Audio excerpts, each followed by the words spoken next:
Good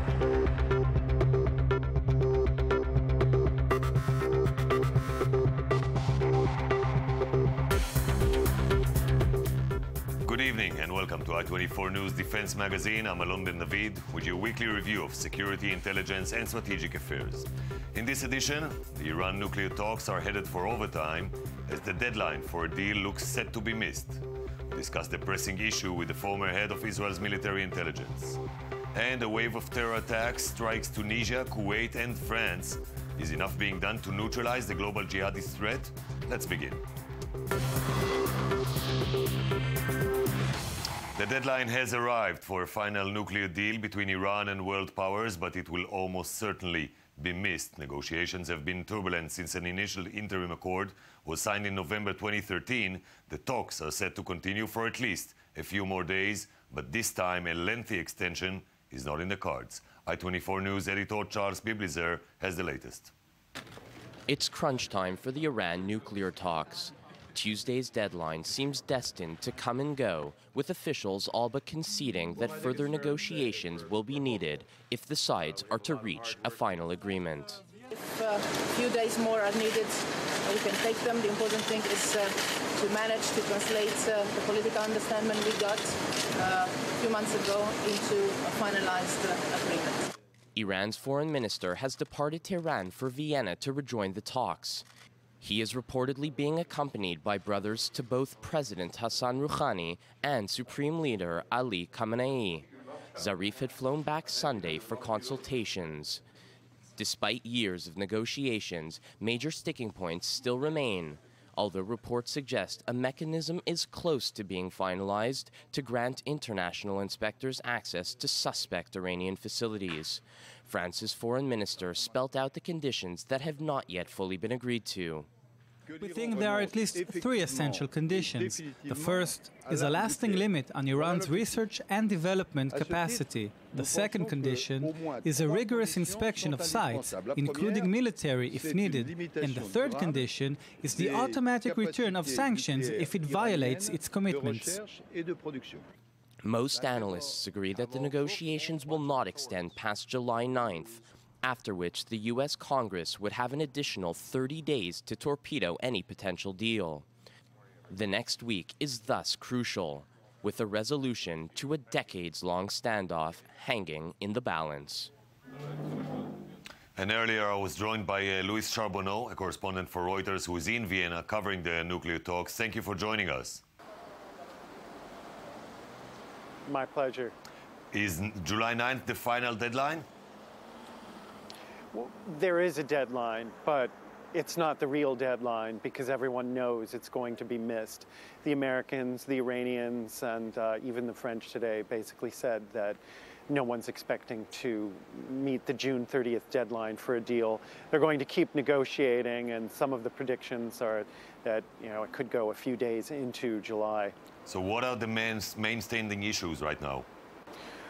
Well, there are several sticking points that have proven to be very difficult to resolve, and those involve monitoring and verification of any limits that will be on Iran's nuclear program for at least 10 years, some of them up to 15 years.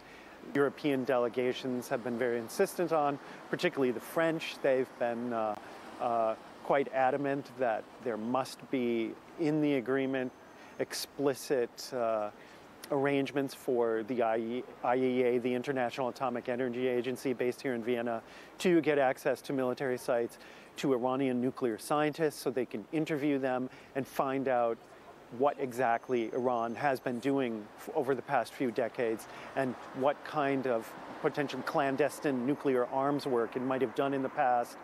There's also the issue of sanctions relief. How quickly will the sanctions be lifted? And what will be the conditions for lifting those sanctions? Are the sanctions going to be lifted immediately, as soon as they get a deal, or as soon as the IAEA verifies a deal? Iran wants them lifted, obviously, as soon as possible, and they would like everything lifted, but this is something that the U.S. and the European delegations are reluctant to do. What effect did the bipartisan letter of Middle East experts had on the U.S. position? The U.S. position has been pretty consistent. I mean, The U.S. is pushing to get this deal.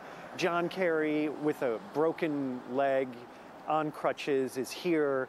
He's determined to get this deal.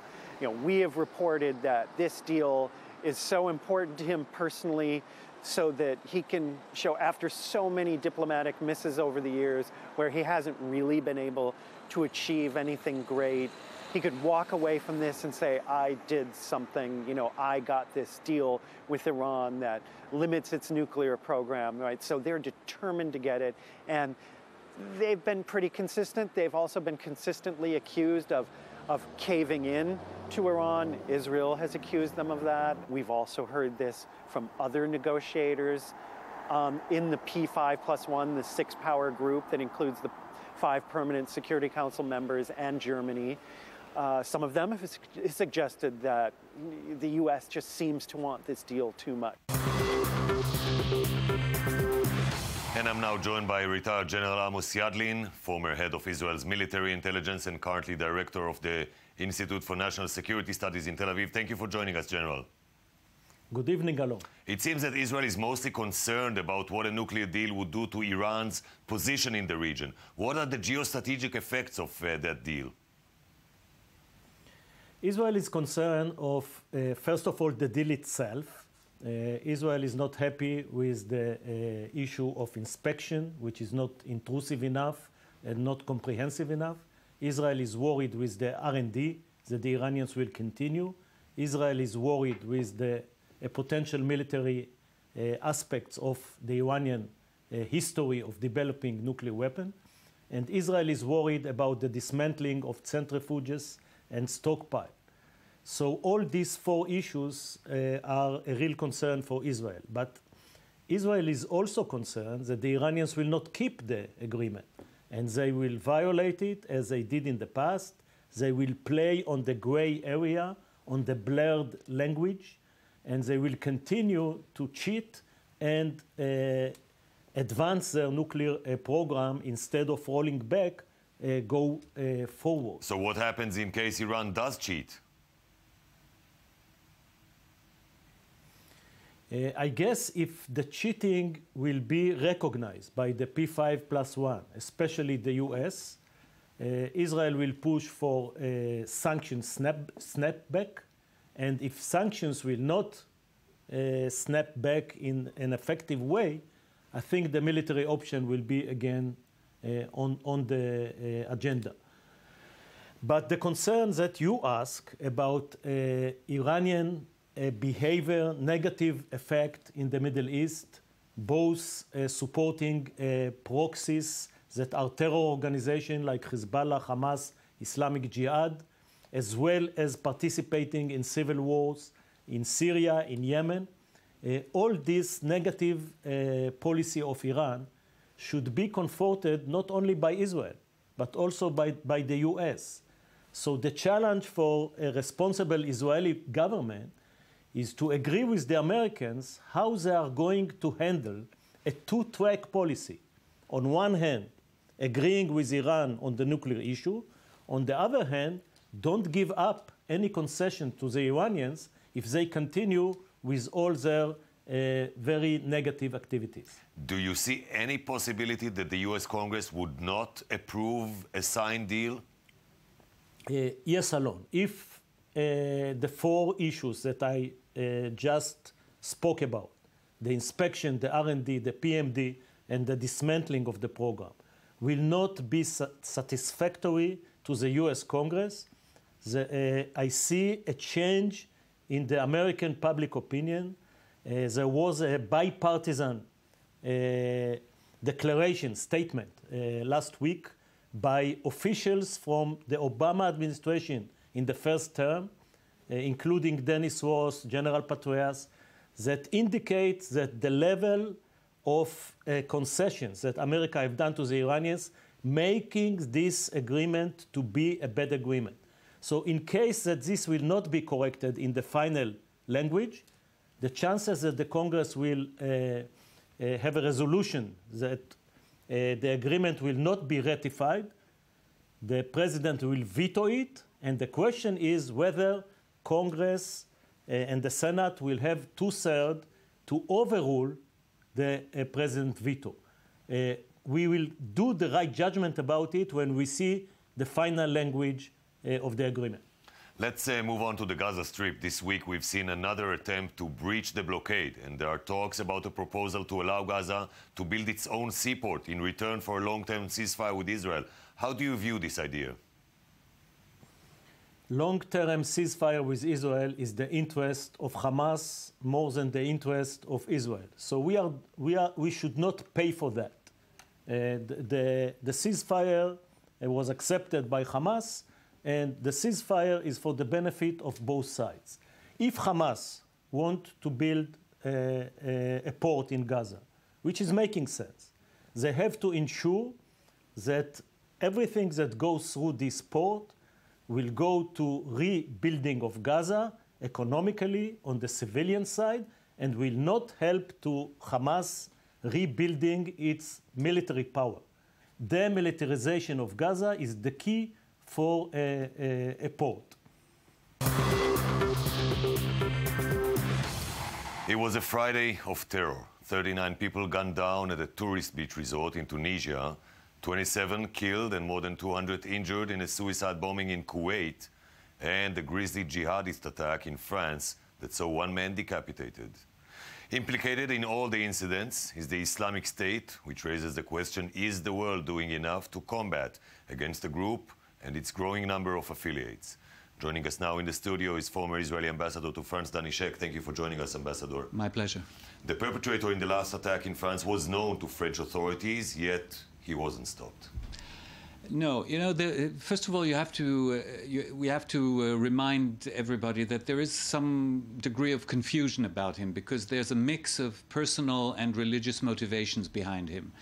Having said that, I believe that this morning he was indicted under the anti-terrorist laws, so probably the investigation tends more to that direction. He was listed on the extremist Islamic lists of the French internal security services 2006 to 2009, and then he was dropped out of the list, possibly because there was no fresh information, and possibly simply because the French authorities, which have an actually very good record in following and intelligence efforts inside France, simply can't cope with the numbers of people that now need to be followed. And so they have a shortage in intelligence resources? Yes, it's just no longer practicable to follow tens of thousands of possible candidates. I remind you that France has the largest Muslim community in Europe, anywhere between 5 and 7 million, nobody knows, of which, of course, a fraction are considered a threat, but a fraction of 6 million is still many tens of thousands of people, and that is very difficult for any police service in the world to keep tracks on them. Is there an accumulating effect of the attacks that we've seen during the last year on the relations inside France between the most French and the Muslim community? I suspect there is, although luckily I must say there is quite an interval between events.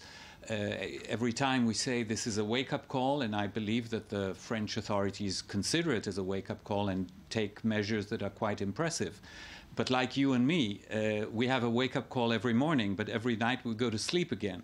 So if there's a long interval of quiet, then it's a natural reaction, I think, for public opinion and maybe even for the police forces to lower their guard a little bit. But I believe that the French are very, very trustworthy in the degree of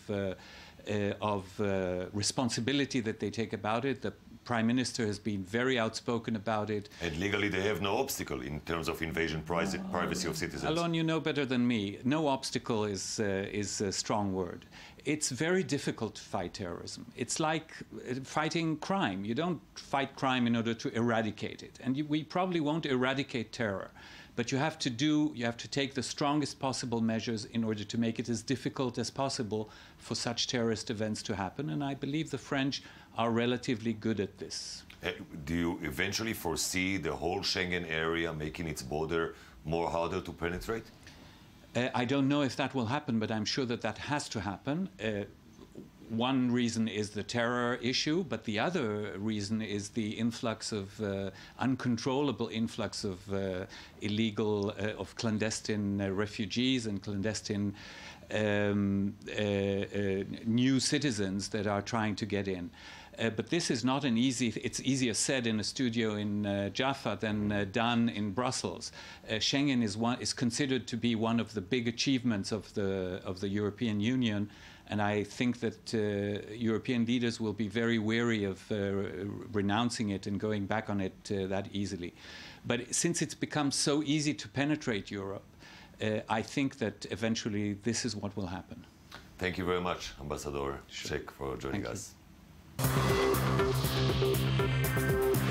And that's all we have time for. Be sure to visit us again next week for another edition of I24 News Defense. For all the latest headlines, log on to www.i24news.tv. Have a safe night from Jaffa Port.